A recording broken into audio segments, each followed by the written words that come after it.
it's just Clyde, St. Joe, and Oak Harbor. Yeah.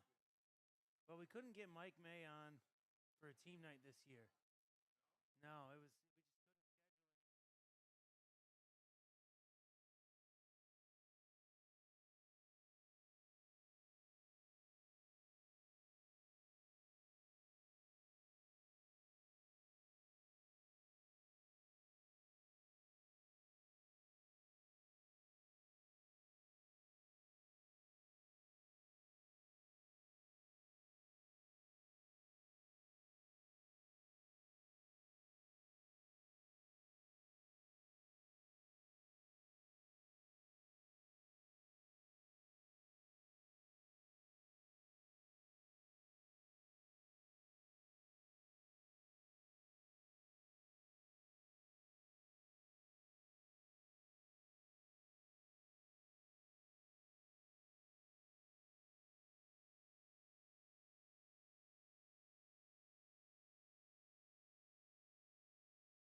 And welcome into Frickers. It is Wednesday night. That means it is time for the High School Football Coaches Show right here on Eagle 99.1 FM, WFROradio.com, and of course on our YouTube Live. If you don't know how to get to our YouTube Live, you can search Eagle 99 WFRO on YouTube and we should pop right up. Or you can go to our Facebook page at Eagle 99 and click on the link. And reminder that tonight at Frickers, it's $9.99 steak night. Get yourself a steak, dinner, side salad, and drink, all for $9.99, and bring the kids. They always eat free here at Frickers. My first guest on the show tonight, head coach of the St. Joe Central Catholic Crimson Streaks, Josh Waring. Coach, thanks so much for being with me here tonight. And, well, let's talk about some eight-man football here. Okay. First of all, it's our playoff preview, and we have St. Joe here, and that is awesome, absolutely awesome to have. And, well, I don't want to make a controversial statement right off the bat, but is it fair to say that in the Northern 8 Conference right now, you guys are the hottest team? You could say that. Yeah, I mean, the way we've, picked up our defense and our offense is clicking. Yeah, we're on a 6-game streak, and things are we're progressing in the right way. Yeah, you are 8-2 to finish the season, which is fantastic, and you haven't lost since September 13th. And you play a team that you're all too familiar with coming up on Saturday, St. Mary's Central Catholic. You can catch that game on WLEC 93.3 FM. That's our Sandusky station here at BAS. Troy Baumgartner will be bringing you all the action of that one. But before we start talking about playoff game this week, let's talk about your win last week. You played Cardinal Stritch, a team that I actually saw you guys face. I called that game when it was at your place. Okay. And you guys dominated in every phase of the game then, and it looks from the score, 34-14 win. It was the case again this past Friday. It was. I mean, we were very balanced in the game until I did the stats. We were, close to 200 yards in the air, and on the ground as well. Our younger guys got a lot of chances to play, so it wasn't as sharp as I wanted it to be. But with a team with a record like Stritch has, sometimes it's hard to get up for games like that. But tackling was sloppy at times. But and I let the kids know, what we have to work on, to take care of business in the playoffs.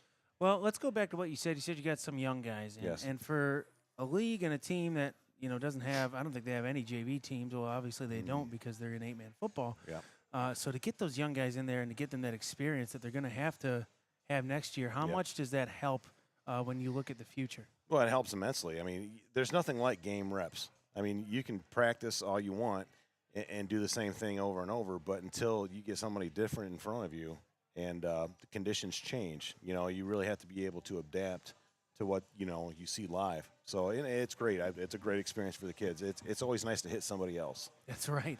That's exactly right. Well, let's talk a little bit more in depth about these stats that we have from this past Friday. Your quarterback, Zach Holmes, has been playing fantastic these past 6 weeks, and the last week was no exception. He was 12 of 16, 186 yards, and 2 touchdowns. How can you put into words how much Zach Holmes has improved from week 1 to now and what he's meant for this football team?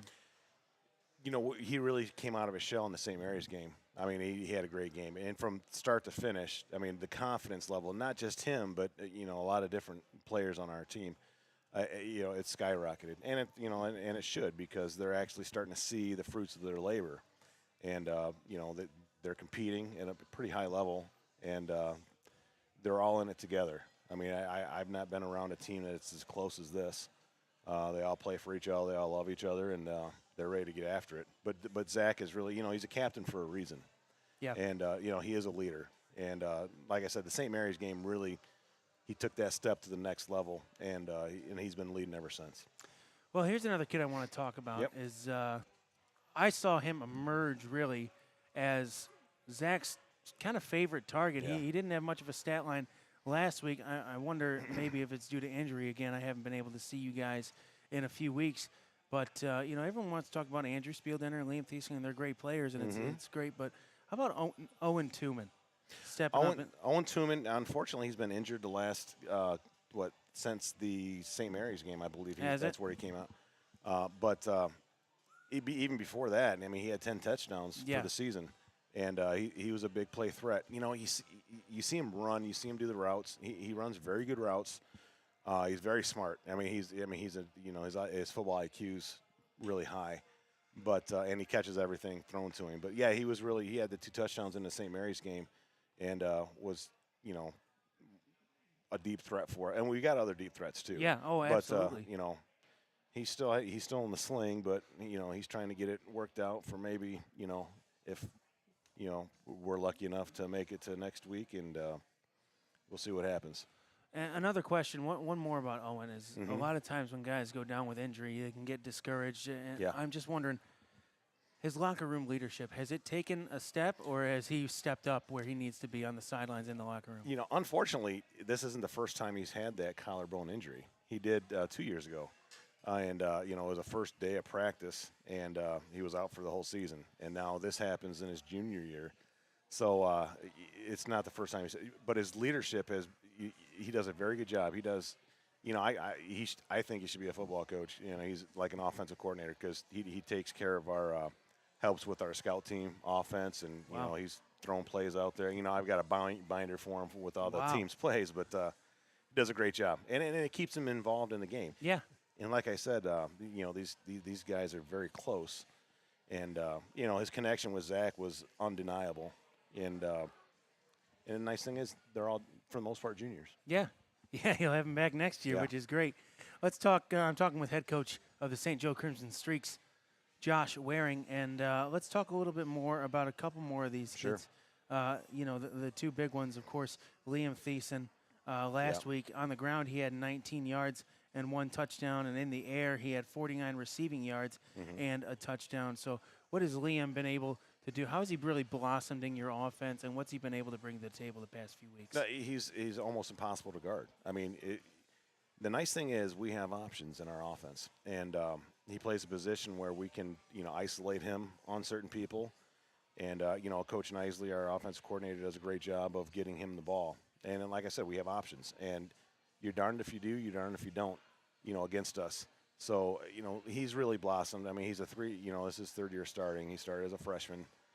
He's been our 2-time Defensive Player of the Year, and to see him blossom on offense is phenomenal. It's great, and we couldn't be more happy for what he means to the team. He's our leading return guy. Yeah. He's our free safety, and he's our leading receiver. And that's Andrew Spieldenner, by the way. I've seen Yeah. this kid play. Or, I'm Yep. sorry, Liam Thiessen. I've Yep. seen both of these kids play in person. It's really special to watch. This whole team is a special team to watch. Yeah. Make sure you get on down to Strobel Field at Cedar Fair Stadium. I think that's what it's called. There's such a big name for that place now. Yeah. But get on down there and watch these St. Joe Streaks. You won't be disappointed. You're going to have a classic game coming up. And before we start talking about that, I do want to talk about Andrew Spieldenner. He's Sure. been your workhorse running back all season. He had 93 yards on the ground this past game. Wasn't able to get into the end zone, but he still averaged 23 yards an attempt. What has he done for this team, and what does he bring to the team? He's really, I got to believe that, Liam Thiessen will be an all-league receiver, and Andrew, I mean, he can do it all, and he's a great running back, and he can catch the ball. He's probably, I would estimate, the best utility guy in the league.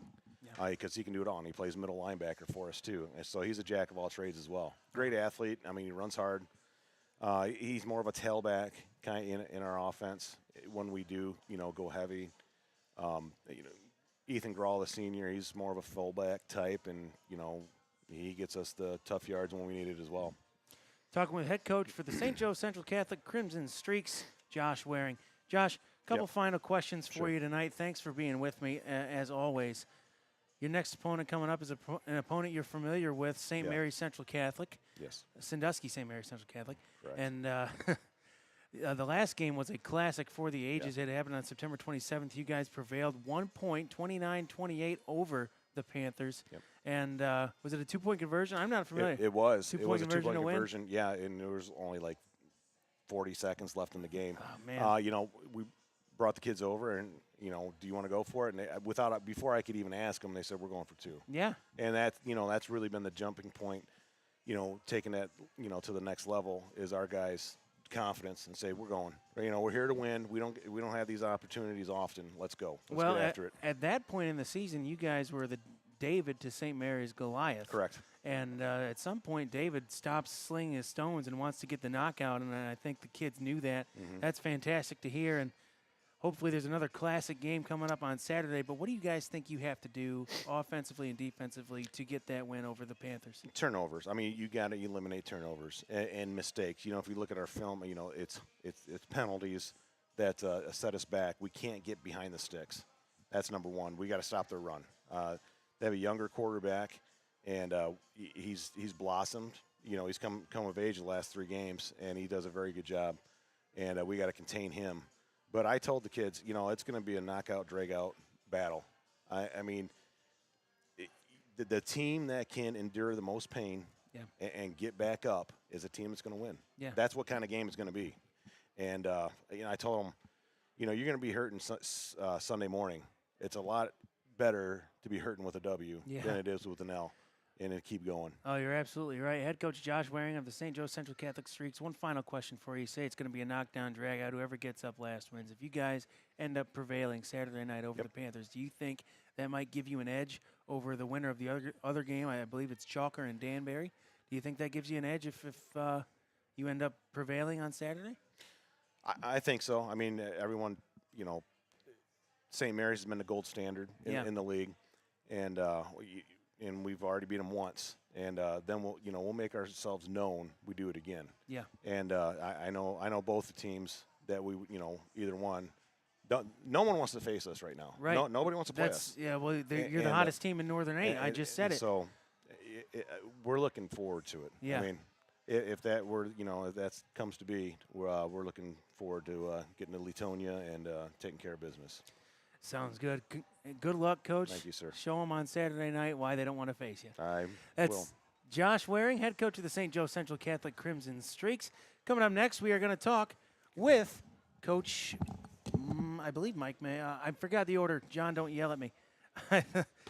We are going to talk with Coach Mike May of the Oak Harbor Rockets. So don't go anywhere. Stick around and stay tuned here to Eagle 99.1 FM, WFROradio.com, and YouTube Live. We'll be back with Mike May after these messages on Eagle 99 WFRO.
And welcome back to Wednesday night. We are at Frickers in Fremont for the Eagle 99 High School Football Coaches Show Playoff Preview. My name is Nick Roth, and now my guest joining me is Mike May, head coach of the Oak Harbor Rockets. Mike, thank you so much for joining me here this evening. Before we get going about everything, I just want to remind everybody that it's $9.99 steak night here at Frickers. Get yourself a steak, dinner roll, side salad, and drink all for $9.99, and bring the kids. It's always free for them at Frickers. Coach, this year, I mean, it's no exception to your past years. It's a success this season, 8-2. And the only two teams that you have lost to are Genoa and Eastwood. Unfortunately, you do play Eastwood this week, so it is a tough test. There's no cupcakes in round one anymore, especially with the new rules here in the OHSAA. But before we get talking about your Eastwood game coming up this week, let's talk about last week's game. You guys played Rossford. You guys handled them very, very well. And I want to ask you, what did you see in that game that you guys did really well that you want to take into this week? Well, I think we played well as a team overall. We had a couple breakdowns defensively early, but we were able to take care of those and make a few adjustments at halftime. And one thing I'm really proud of our kids, the last 3 weeks, we lost the 2 games in a row. And then the last 3 weeks, I think we've continued to get better. Yeah. And I really feel like we're a team that's peaking now going into week 11. It would have been easy after we lost those 2 games. We're out of the league race. That's one of our major goals is to try to win the league championship, and that was out the door after those 2 weeks. And it would have been easy to go in the tank for some of our kids, but they really responded, and we really practiced well. And I think we've continued to really get better along the way. And Rossford, I just think we played well. We came out in the second half. Really liked the way we came out in the second half and responded. We were only up by 8 at halftime, and we came out and really took control of the game in the second half. Well, let's go back a little bit. You said that you had the 2 losses in a row. You came back and won. You didn't just beat anybody after. Well, you played Lake, and you beat them pretty handily. But then you played a team that 2 divisions higher than you, and it's not like they're a slouch. They ended up 5-5. That's Maumee. You ended up beating them by a score of 60-36. So you guys able to win 3 in a row after 2 devastating losses. What does that speak to this team and how they respond to adversity? I think it says a lot about our senior leadership. Our seniors, during the course of their 4 years, they've had a tremendous run. Won 3 league championships and finished 8-2 this year. And so they'd played in a lot of big games. They've been through the ups and downs of high school football, played a lot of football, and they just continued to lead us. And after we lost those 2, they just took the attitude that we're going to continue to strive what we do every day. We just try to focus on each day and getting better, and we continue to do that. So I think it's all about our seniors, really. After those 2 tough weeks and having that adversity, they continued to lead us, and now I feel like we're in a really good spot going into week 11. Well, these past 3 weeks in your wins, you've outscored your opponents 146-64. What have you guys been doing offense? Did you change anything up after that loss to Eastwood, and you like what you're seeing, or you just played Oak Harbor football and it all came together? I really think we just got back to playing Oak Harbor football, honestly. We pride ourselves on being physical and run the football, and we didn't accomplish that in those 2 losses, so that's something we wanted to get fixed, and we've done that, I think, in a really good way offensively. Defensively, we've been up and down a little bit this year, which is kind of uncharacteristic for us, and I've had a little bit of trouble with teams that throw the ball around pretty well, so that's something. Eastwood obviously does that really well, so that's something we've been working on also. But I think we're still trying to find more consistency on defense, but offensively I think we're really gelling right now and really have a lot of motivation offensively and a lot of I feel pretty good about where we're at offensively going to playoffs, I guess. Well, I'm going to back up a little bit. You talked about your senior leadership on this team and how much you love your seniors and how much they've stepped up after those 2 losses. And for the viewers at home and the listeners at home, I know that they know that we weren't able to get Oak Harbor night scheduled this year, and we feel really bad about it. So I want you to talk about some of these kids, the seniors that would have been here, the guys, call them out and tell them how proud of them you are, and tell me about these seniors and how they lead. Yeah, for us, it really starts up front with the offensive line. Alex Reif and Isaac Schulte and Ryder Lindsay are 3 seniors that are starting up front, and they all were starters last year, and they make us go. Isaac is 6'4", 305. Isaac's 6'2", about 270, and Ryder's a little bit undersized, about 205. But those guys, we kind of go as they go. And they have really, you see the improvement we made in the last 3 weeks after those losses. They're a huge part of that.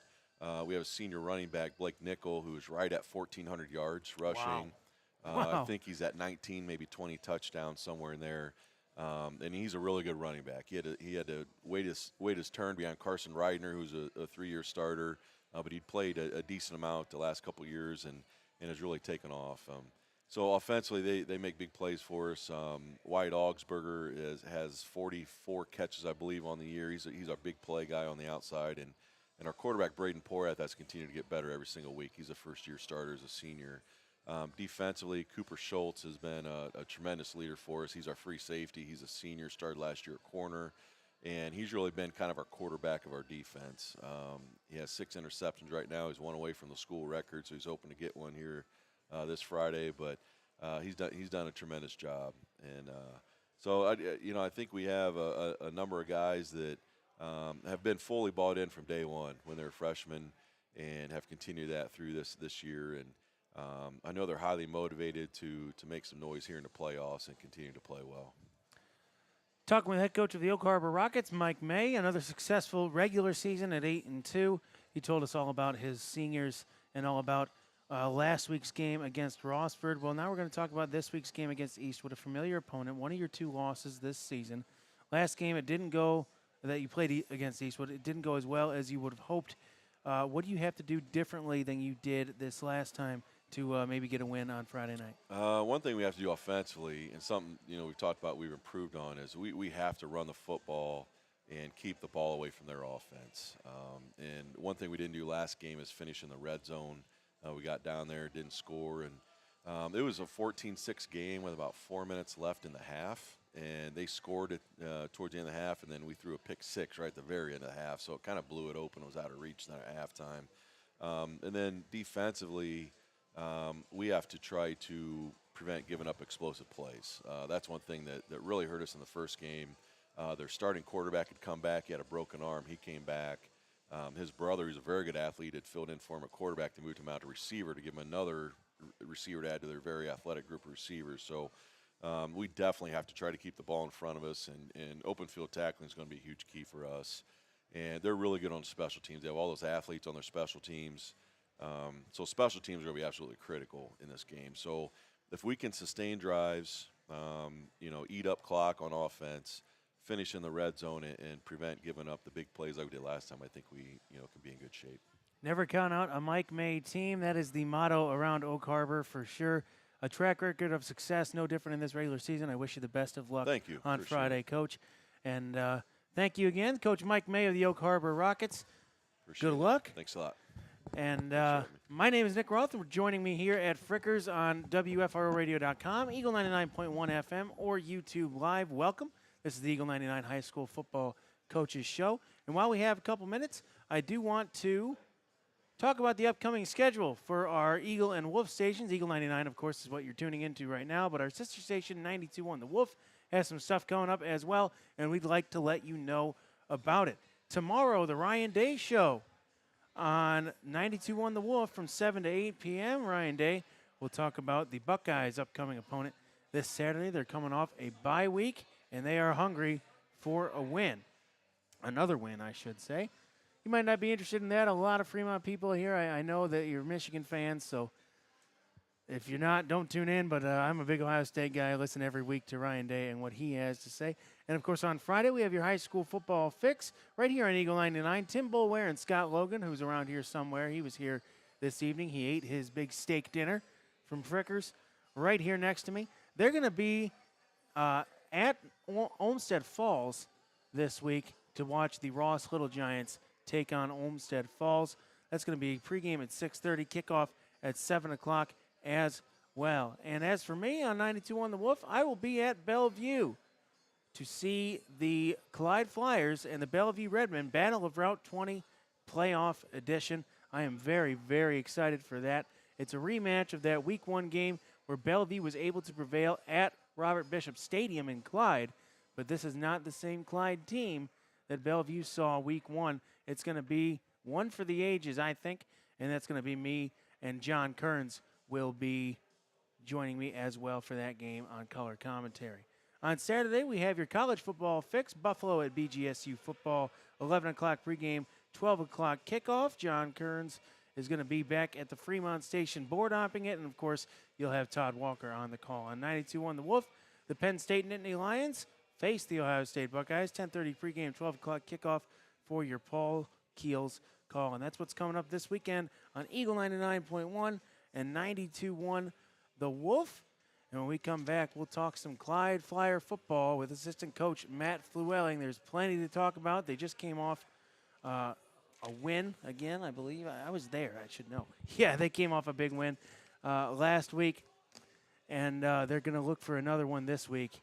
It's going to be one for the ages. As I said, it's Battle Route 20 Playoff Edition, and we're going to talk all about it coming up. So stick around and stay tuned here to 99.1 FM, WFROradio.com, and YouTube Live. This is the Eagle 99 High School Football Coaches Show live from the Fremont Frickers right here on Eagle 99 WFRO.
And welcome back to Wednesday night here at Frickers in Fremont. $9.99 steak night. Get yourself a steak, dinner roll, side salad, and drink, all for $9.99. Bring the kids because they always eat free.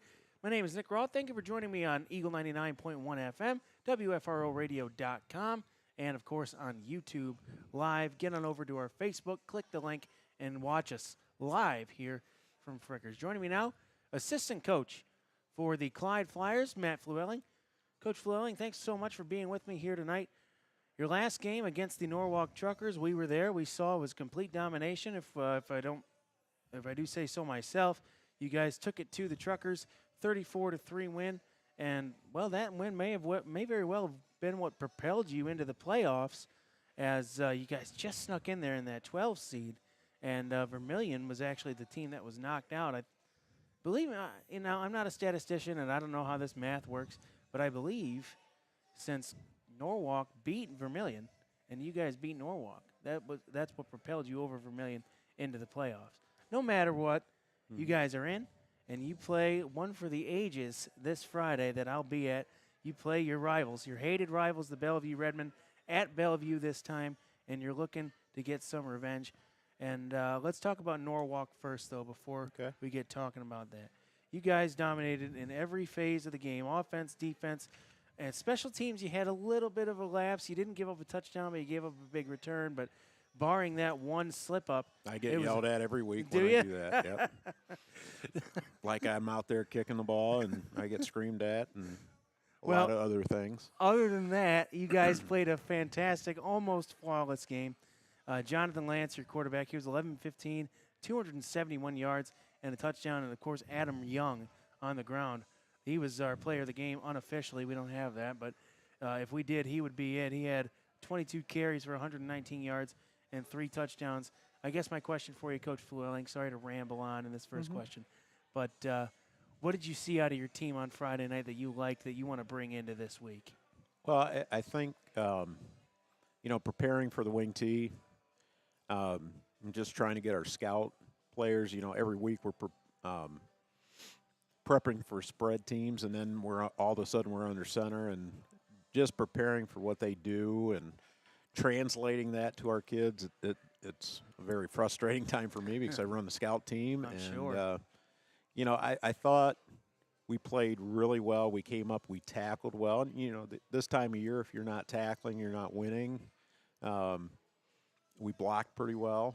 And it comes down to that. It's little things, and we did the little things well Friday night, and, we executed. We had, you were talking about the playoffs.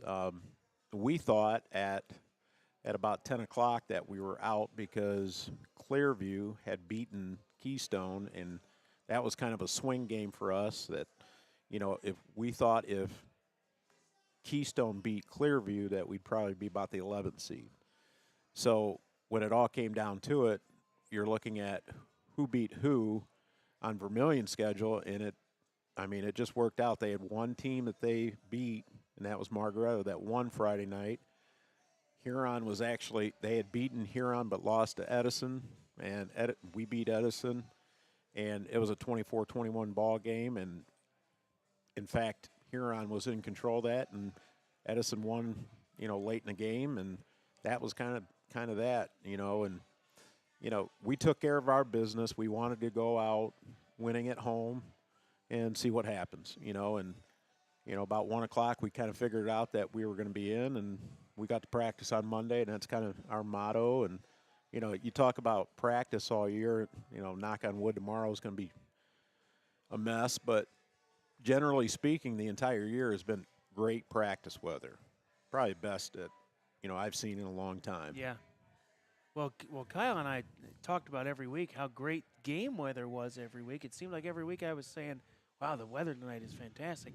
It may be a little bit chilly, but I don't think you guys have had a game that has been rainy and cold, if I'm not mistaken. No. So the weather has really been a blessing this season so far.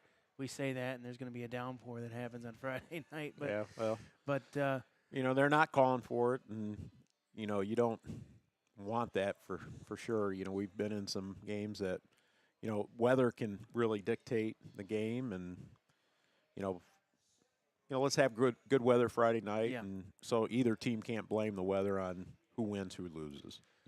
Let the best team come out. Well, let's talk about Friday night. Years past, 16 teams made the playoffs. Yep. And it was kind of a mess, and you got a lot of blowouts in the first round. Everybody played the first round, and this, that, and the other. This year, the OHSAA, for those that don't know, changed the rule to 12 teams per region getting in instead of 16, and then the first 4 teams get a bye in the first round. That's kind of to clean up play and to make things a little more competitive. So instead of playing the 1 seed this week, Shelby, you guys play your rivals, Bellevue. And Bellevue is a team very good this year under first-year head coach Alex Shepard. In week 1, we were there. And you guys, first of all, you're not the same team as week 1. Absolutely not. And even if you were, at halftime, I believe the score was 20-20. Am I correct on that? I don't even know. I can't even remember. It's so long ago. But you guys, I mean, I don't want to set you up with a loaded question or anything, but I know you guys are you have week 1 fresh in your mind still, and you guys are looking to make amends for that? Well, I think we want to focus on ourselves, playing well. Week 1, we had a lot of little mistakes that cost us. For example, we got a safety and we didn't field the kickoff. We fielded it, but we downed it on our own 19. Now, that's a huge swing in field position. If we were in better field position, maybe we kick a field goal and we go up. Yeah. And so just little things like that. It dictated that game, and that was kind of an old school Bellevue Clyde game. It was well fought, well played on both sides.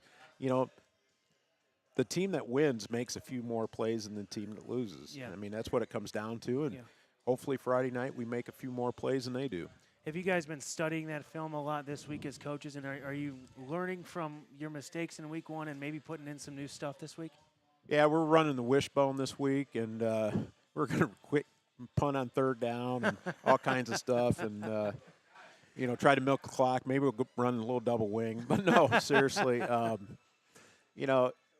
You look back, but you try to focus on what you could do better from last week to now, and we've kind of evolved throughout the season. Some kids have stepped up. We've had we've kind of missed the injury bug a little bit. We don't have a lot of major. We did have one of our receivers go down for the season, but for the most part, we're pretty healthy for week 11, and that's all you could wish for. Yeah.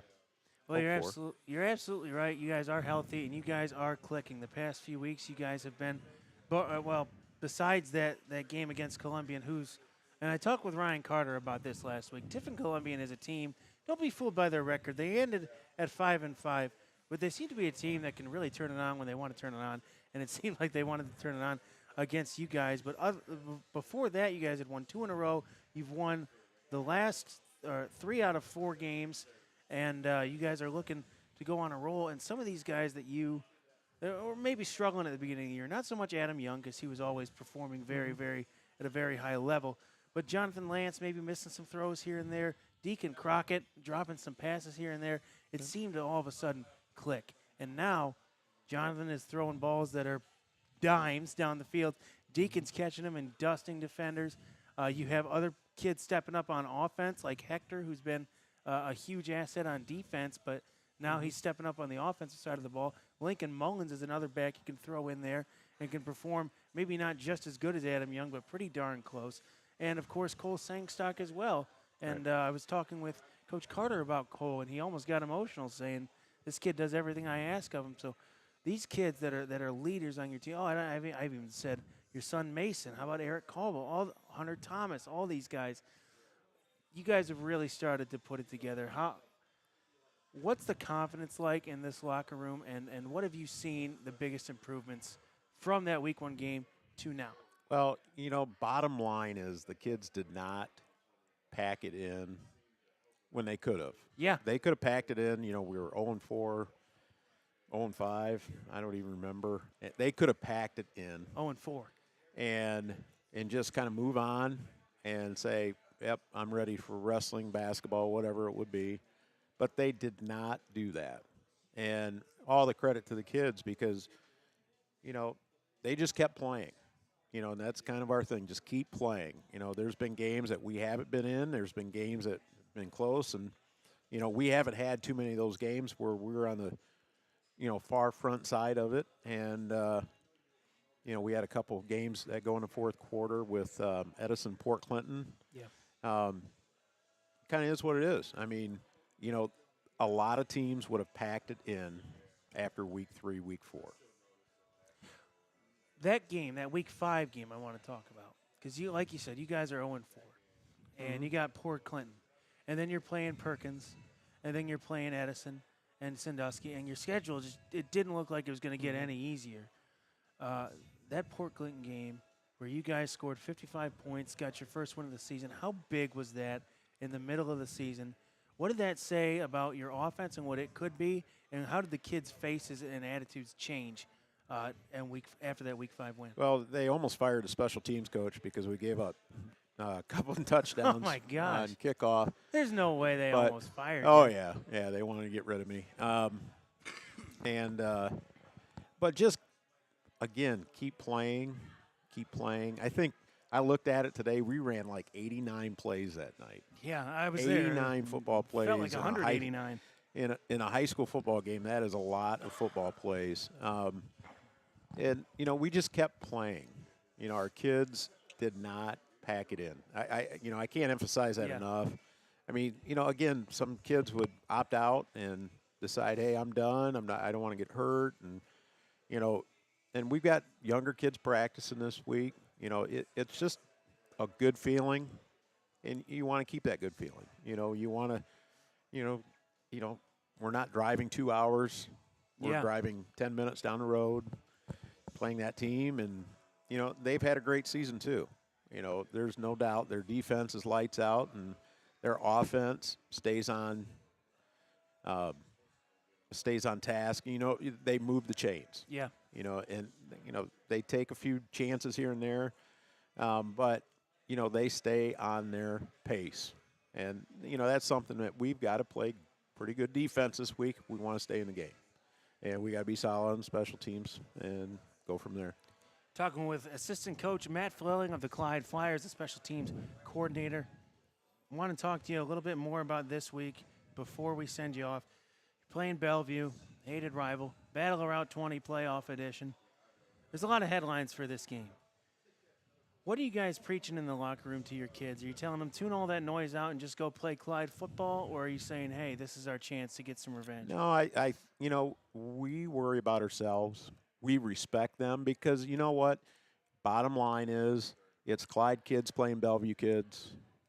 You know what I'm saying? Yeah. You don't have, there's not a lot of Fremont kids on Clyde's roster, and there's not Margaretta kids on Bellevue's roster. Yeah. It is Bellevue and Clyde, for the most part. Yeah. And, they mirror us a lot in terms of who they have, what their kids are like, what they believe in. Yeah. And we respect that a lot, honestly, and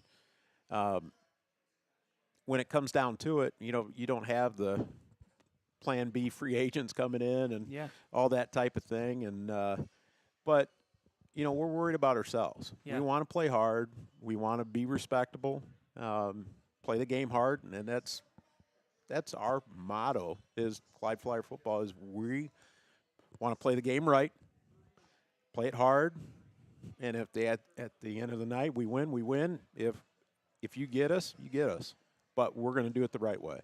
Well, good luck this week, Coach, against Bellevue. We'll be there on 92.1 The Wolf, John and I. And speaking of John, he'll be coming up next talking with some area playoff preview notes. So stick around and stay tuned here to Eagle 99 WFRO. We'll be talking with our historian of high school football, John Kearns, coming up. Coach, good luck. Yep, Thank you so much. Yep. Stick around and stay tuned here to Eagle 99 WFRO. More Coaches Show after this.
Go live from the Fremont Frickers here on Eagle 99. Remember, it's $9.99 steak night. Get yourself a steak, dinner roll, side salad, and drink all for $9.99. And, of course, bring your kids because they always eat free here at Frickers. My name is Nick Roth. Joining me now is my former boss and now co-worker, and I'm proud to say friend, John Kearns.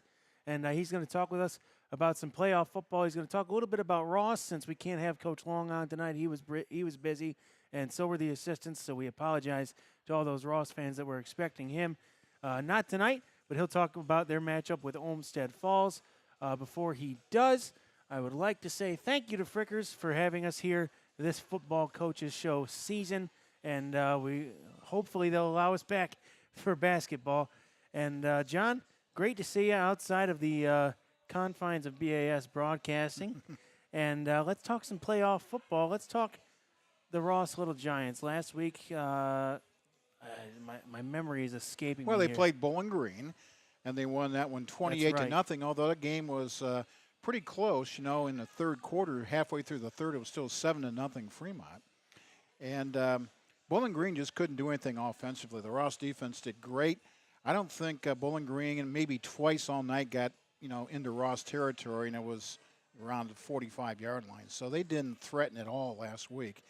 And Ross, led 7-0 at halftime, got a touchdown midway through the third. And I have to tell you about this if you weren't at the game or didn't hear, but Big Cole Myers, who we talk about a lot, 6'4", 350 pounds, plays offensive line, defensive line. Well, Scott Logan was to my left, and he said, hey, they're putting Cole Myers as a running back because we got the ball down to the 1 yard line. I think it was after a catch. We had the ball first down at the 1, and they must have had this planned.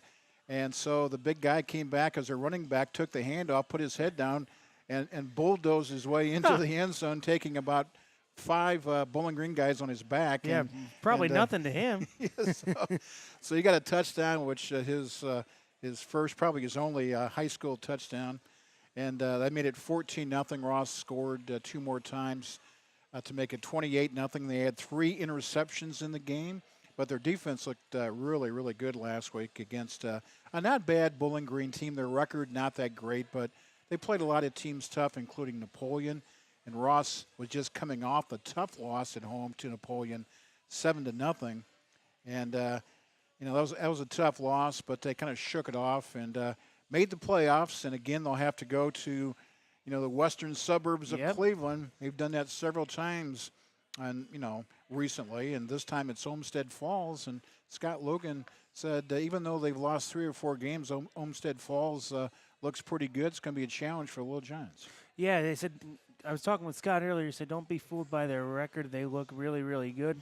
But anything I know about Chad Long and those Ross Little Giants, they never quit. They never give up. Should be a good one on Friday night. That'll be right here on Eagle 99 WFRO. Tim Boulware and Scott Logan will have the call of that one. Well, John, joined by John Kearns here. I call him the local football historian because he knows everything past, present, and future about high school football I'm not sure about the future. Ohio.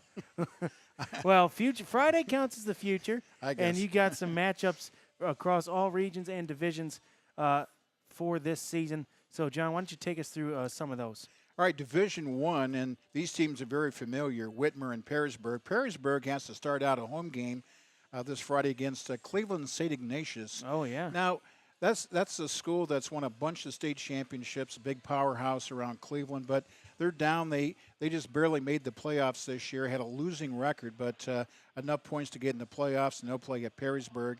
The winner of that game will play next week against Whitmer on the road. Wow. And so you got Perrysburg and Whitmer in Division I, Region 1. Then in Division I, Region 2, Findlay made the playoffs too. So the 3 teams that Fremont Ross lost to right back-to-back earlier in the season all made the Division I playoffs. Findlay will not have to play this week. They got a bye, and they'll play on November 7th against either Huber Heights Wayne or Galloway Westland. Okay, so that's coming up. In Division II, Region 6, of course, that's the Fremont Ross region. They'll play Olmsted Falls. And the winner gets the distinction of playing at Avon Oh. the next week. That'll be a tough one. Although 1 week at a time. So Yeah, it's that's just right. 1 week at a time. So I know a few years ago we played at Avon Lake. Both those teams are good, but Avon seems to be, a little tougher than Avon Lake the last several years. Other games this Friday night, Brecksville Broadview Heights will play Oregon Clay at home. And then Toledo Start plays at Anthony Wayne in Division II, Region 6. Division III, Region 10, it'll be Toledo Central Catholic, a perennial power, and they'll be at home against Ontario. And you're familiar with Ontario because that's the team that played Clyde last year in the playoffs. Oh, right? yeah. We went to Ontario to watch the Flyers that unfortunately lost, but the Ontario had Bogpin Miller, who was their quarterback. He's now playing receiver at Ohio State, the Ohio State University. And, boy, did he treat that game like it was a game of backyard football. I mean, it didn't even look like, John, they ran any plays. It looked like, okay, you be the bottle cap, I'll be the rock, and you run this way and I'll run. I mean, that guy was scary good and scary athletic. But, yeah, Ontario, they're always tough. But so is Toledo Central Catholic. That should be a good one to watch. In Division 4, Region 14, the game that you and I are doing Friday night, and it'll be the Battle of Route 20. I heard you say that a few times in the show earlier. Clyde at Bellevue, and you're really right because it's a different Clyde team than they were, back on week 1. Game of the week, I think. No question in my mind that this will be the one that not only are we excited to call, but everyone's excited to watch and see the outcome of the game. I know Kyle Knight, who usually joins me on the air, he's going to be the media operations person for Perkins this week, and that's why he's not able to join us. But he told me, text me at the end of every quarter, we're going to text each other scores. He said it was for ScoreStream, but I know he's just as curious to get that score as anybody else. So this one's going to be a fantastic one, and I can't wait to call it with you, partner. Well, a few years ago, we all know that Clyde barely made the playoffs. They barely made it this year, but back a few years ago, 2019, I believe. Yeah, well, it's more than a few, but time goes fast. Don't make me feel old now. They barely made the playoffs, and what did they do? They won the state championship. So that proves that you don't have to be a number 1 seed. That's right. To win the state championship because they went through that, and the more games they played in the playoffs, the better they got. Yeah, absolutely right. And then Perkins as well. They play Clearview, correct? Yeah, Lorraine Clearview at home on Friday night. So Clearview at Perkins. That's another Region 14 game. And then Shelby, who's number 1 in the state, and they're really good. You saw Shelby last year, and they will have a bye, and they will play November 7th at home against Clear Fork or Orville. Okay, that's who they're waiting for. In Division 5, Region 18, Mike May was just on the show. I heard him. They have to have a rematch with Eastwood, and they'd love to go to Eastwood and kind of return the favor because you heard him say that they were in the game and then a couple of mistakes, couple of things happened, and then they were down by 3 scores at halftime and ended up losing like 42-6, and that's not like Oak Harbor. No, it's not. But it sounded to me, the way Mike May was making it sound was like, well, we kind of shot ourselves in the foot. We gave up back-to-back-to-back scores, an interception, a fumble, and we gave up a special team score. And, you take 3 scores off the board. Oak Harbor's right there with them, so I'm expecting a good one for that, too. And the winner will have the distinction of playing at Liberty Center, of course. Yeah. And that's happened the last few years to the Rockets. Other games of interest in Region 18, Port Clinton plays at Edison. Now, Edison kind of is up and down this year. They have some games where they really look like themselves. Yeah. Other games they don't. Port Clinton may be kind of the same way, so that may be a good game. Yeah, Port Clinton, it seems in recent weeks, has kind of fallen more. They played Clyde very tough. They only lost by 7 in the shootout, 55-48. But since then, they've kind of struggled offensively. They kind of limped into the playoffs. They relied on that good record to begin the season to make it to the postseason. And Edison, you're right. They're up and down. Sometimes they look like those powerhouse Edison Chargers, and sometimes they don't. So I think very evenly matched teams with inconsistencies could lead to a good game.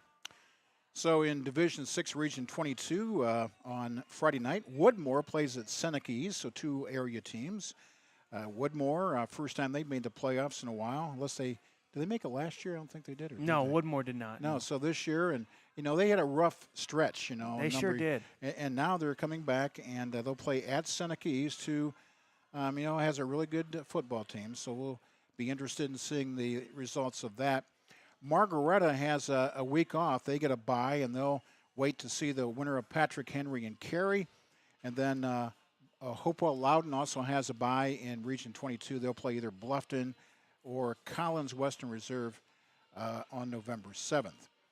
In Division 7, Region 25, and Nick's old team, his alma mater, Norwalk St. Paul, will have to make the long trip to Warren JFK. Yeah, that is a rough trip. You know why I love you, John, is I know that you highlighted that just for me. I did. Yeah. Yeah, they got to go to JFK, and I'll tell you what, if you would have told me last year that this would be the first-round playoff matchup, I would have said Warren JFK by 100. But this year, they're a little more evenly matched. Warren, I think, is a little bit down, but it is a long drive to JFK. I've made that trip myself when I was back in high school. I think it was for the regional championship back then. But yeah, it's a tough drive, and if it's cold, it can really be a factor as well. But I think that one should be pretty evenly matched.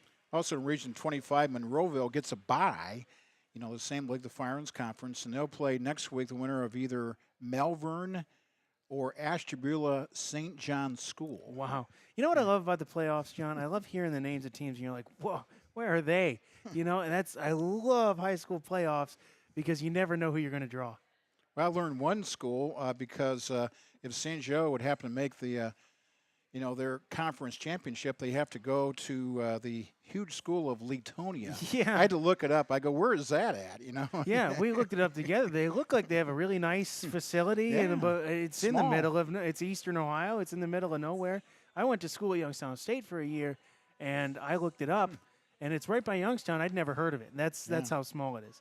Okay, Division 7, Region 26, Gibsonburg. They'll be having a home playoff game this Friday night against Ridgedale. And so that'll be a 7 o'clock kickoff. We'll be interested in that. And also Montpelier plays at Mohawk.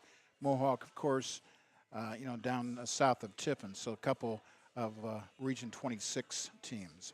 So that's a look at this year's first round, maybe the second round for some teams.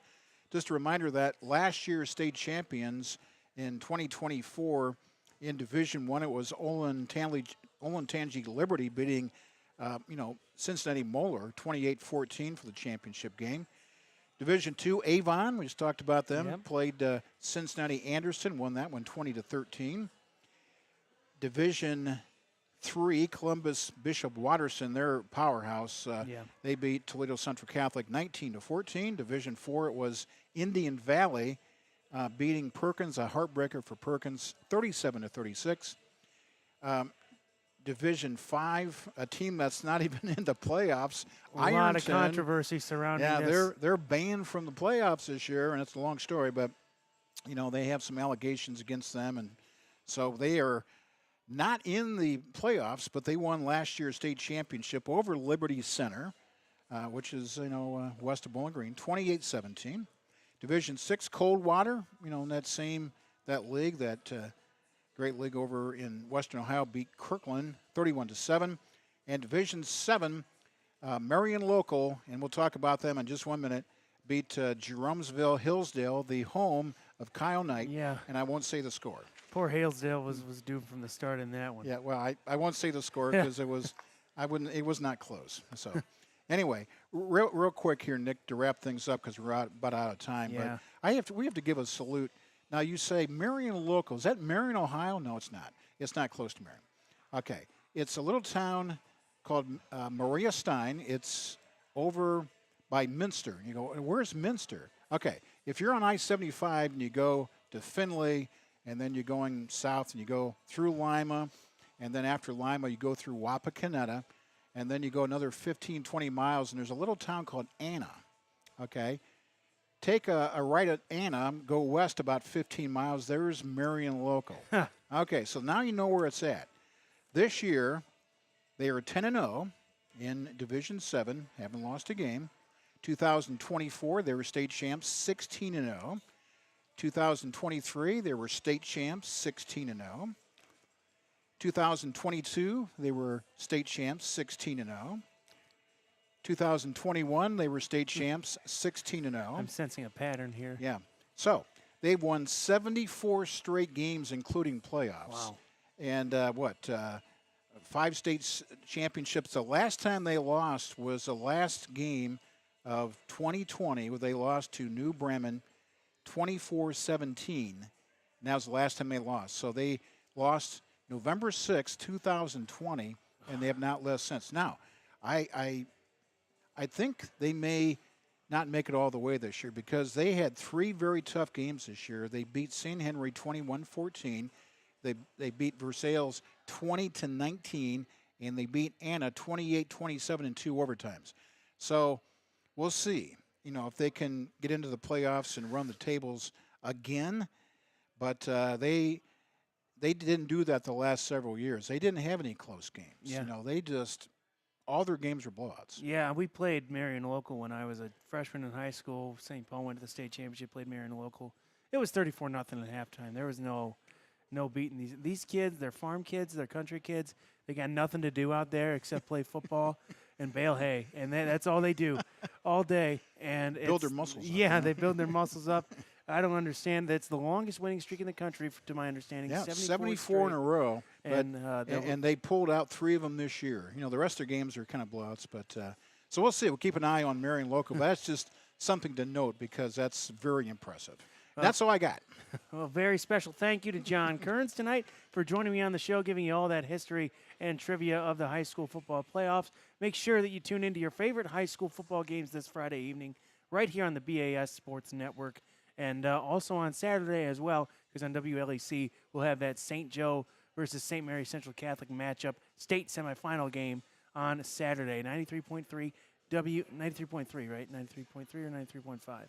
5. That's the FM, but the AM is, there's AM station. Or best way to do is just go to WLEC.com. There you go. And click on Listen Live and you can hear the game. There you go. Yeah.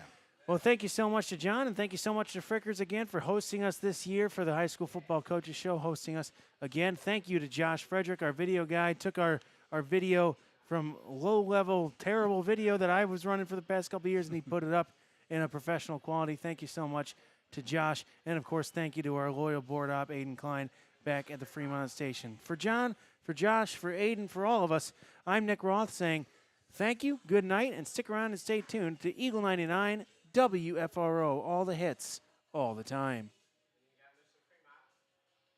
Thanks, Aiden.